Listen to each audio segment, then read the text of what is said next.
महोदय, हजारों साल पुरानी हमारी देश की धर्म की एक पुरानी परंपरा रही है। ये परंपरा संवाद, चर्चा की रही है। एक गौरवशाली परंपरा है जो दर्शन ग्रंथों में, वेदों में, उपनिषदों में दिखती है।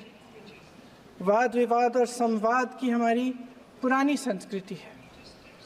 अलग अलग धर्मों में भी, इस्लाम में, सूफियों में, बौद्ध धर्म में, जैन धर्म में, सिख धर्म में भी ये वाद संवाद, ये चर्चा बहस, इसकी संस्कृति रही है।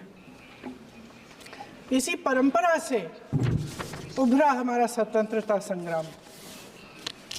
हमारा स्वतंत्रता संग्राम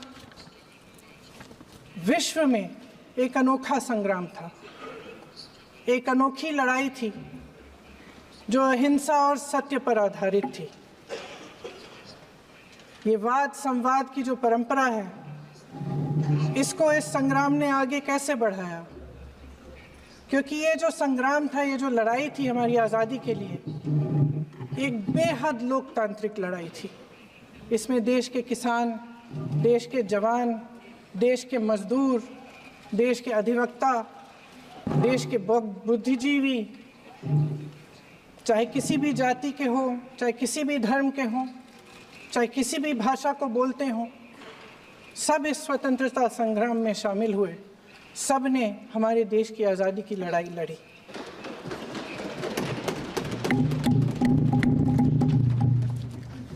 और उसी आज़ादी की लड़ाई से एक आवाज़ उभरी जो हमारी देश की आवाज़ थी।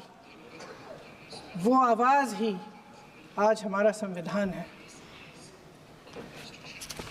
साहस की आवाज़ थी, हमारी आज़ादी की आवाज़ थी, और उसी की गूंज ने हमारे संविधान को लिखा और बनाया।